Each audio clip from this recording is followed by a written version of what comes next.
Selamat malam, perkenalkan nama saya Sarah Puspitasari. Saya dari kelas SI 21C akan mencoba menjelaskan dua materi, yaitu Data Lifecycle Management dan Perancangan Database. Materi pertama yang akan saya bahas yaitu Lifecycle Management.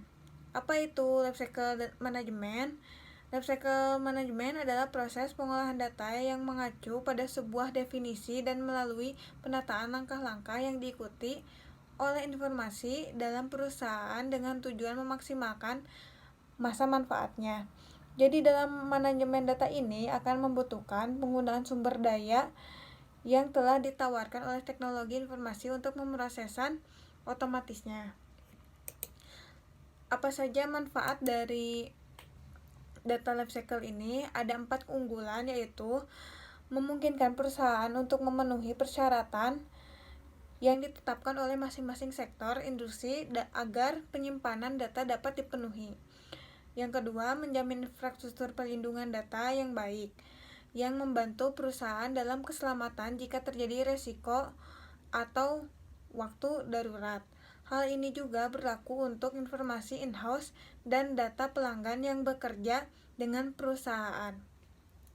Yang ketiga, ada interaksi dan pemeliharaan informasi sepanjang siklus data yang memungkinkan nilai yang diperbaharui selalu tersedia.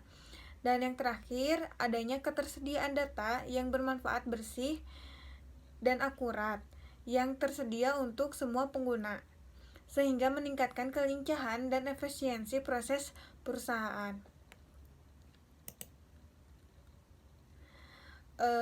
Implikasi penerapan manajemen siklus hidup bagi perusahaan perlu mengetahui setiap fase yang dilalui data selama siklus hidupnya. Berikut ada 7 fase yang harus kita ketahui. Yang pertama adalah pengumpulan data.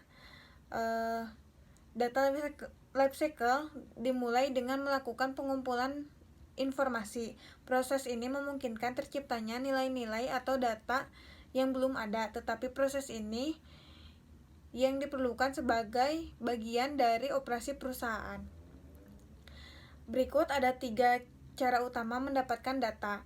Yang pertama yaitu akuisisi data atau proses penggunaan data yang sudah ada dan telah diproduksi oleh organisasi di luar perusahaan. Data tersebut nantinya akan dikumpulkan untuk dikelola oleh perusahaan. Yang kedua ada entry data, yaitu pengumpulan data dengan cara membuat nilai data baru untuk perusahaan, baik oleh manusia atau perangkat yang menghasilkan data.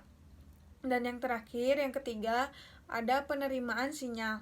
Pengambilan data yang dibuat oleh perangkat biasanya penting dalam sistem untuk kontrol, tetapi menjadi lebih penting untuk sistem informasi dengan Internet of the Things. Lalu yang kedua ada pemeliharaan data. Pemeliharaan data, setelah adanya pengambilan data tadi, maka biasanya akan dijumpai pemeliharaan data seperti ini. Hal ini bisa didefinisikan sebagai penyediaan data terhadap titik-titik di mana sintetis data dan penggunaan data terjadi. Pemeliharaan data adalah suatu proses data tanpa memperoleh nilai apapun darinya untuk perusahaan. Proses ini sering melibatkan tugas-tugas seperti pergerakan, integrasi, pembersihan, penggayaan, dan pengambilan data yang berubah. Lalu fase yang ketiga yaitu sintetis data. Fase data lifecycle management ini tidak umum untuk semua informasi yang diproses, tetapi penting dalam kasus-kasus di mana diperlukan untuk membuat data yang berharga melalui penalaran induktif. Fase ini merupakan arena analitik yang menggunakan pemodelan seperti yang ditemukan dalam pemodelan risiko aktuari dan pemodelan untuk keputusan investasi. Lalu fase keempat yaitu penggunaan data. Pada fase siklus data lifecycle ini ditandai dengan penerapan data yang dikumpulkan dan diproses sebagai bagian dari administrasi perusahaan. Perlu diingatkan Jika di banyak perusahaan, informasi ini bahkan merupakan bagian dari model bisnis mereka. Selain itu, kita dapat menunjukkan bahwa data manajemen yang memadai dalam proses ini menyiratkan mengetahui potensi pembatasan penggunaan yang mungkin berlaku untuk informasi ini. Lalu ada fase yang kelima, yaitu publikasi data. Dalam data lifecycle management, penggunaan informasi juga dapat dilakukan di luar lingkungan bisnis itu sendiri. Contohnya adalah ketika seseorang yang mengirimkan laporan bulanan kepada kliennya. Setelah data dikirim ke perusahaan yang di luar, sebenarnya mustahil untuk mengingatkannya. Nilai data yang salah tidak dapat diperbaiki karena berada di luar jangkauan perusahaan. Dalam hal ini, tata kelola data memungkinkan perlu membantu dan memutuskan bagaimana data yang salah yang telah dikirim dari perusahaan akan ditangani. Yang keenam yaitu penyimpanan data. Penyimpanan adalah langkah pertama yang dilakukan pada awal dan akhir data lifecycle management ini. Dalam fase ini, data disimpan tanpa memproses lebih lanjut. Jadi, dalam fase ini dapat menunggu penghapusannya dari lingkungan produksi aktif atau melakukan pemulihan data jika diperlukan. Dan yang terakhir yaitu pembersihan data. Sekali data tidak berguna lagi untuk perusahaan, maka data tersebut sebaiknya untuk dihapus. Sangat penting untuk proses ini dilakukan secara teliti dan benar untuk menjamin manajemen data yang baik. Lalu kita lanjut ke materi yang kedua, yaitu perancangan database. Apa itu perancangan database? Perancangan database atau database design merupakan proses pembuatan desain yang akan mendukung operasional dan tujuan perusahaan. Pemanfaatan database memungkinkan untuk dapat menyimpan data atau melakukan perubahan dengan menampilkan kembali data tersebut dengan cepat dan mudah. Ada 3 aturan dasar yang harus kita ketahui, yaitu dasar dalam merancang database.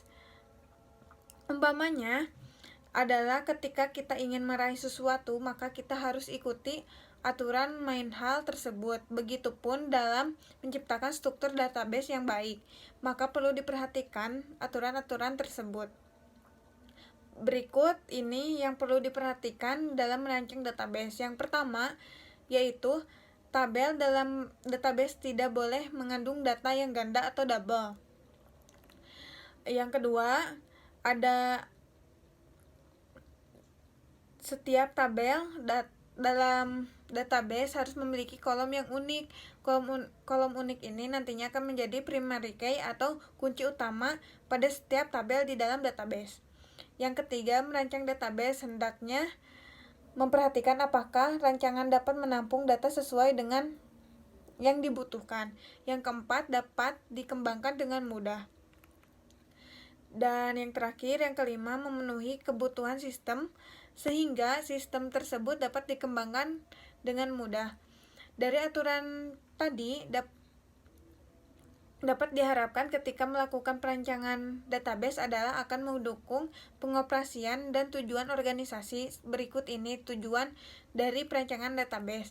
Yang pertama, untuk menyajikan data dan hubungan antar data yang diperlukan oleh pemakai dan aplikasi. Yang kedua, untuk mempermudah pemahaman informasi. Yang ketiga, untuk melengkapi model data yang mendukung transaksi yang diperlukan.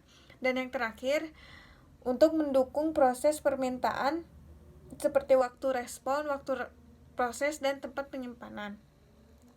Lalu kita ke aturan yang kedua, yaitu penamaan identifier. Ada beberapa aturan yang perlu diperhatikan dalam pembuatan sebuah database, table, dan file, yaitu penamaan identifier. Yang pertama, penamaan identifier database, tabel, file di MySQL bersifat case sensitive.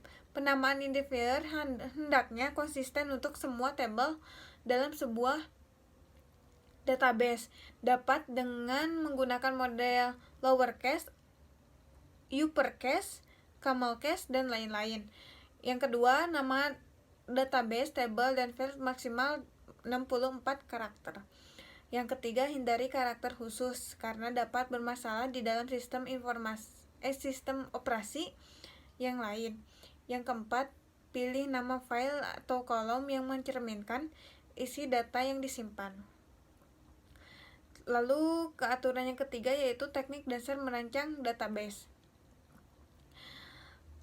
Inti dari perancangan database adalah bagaimana menghasilkan perancangan database yang baik.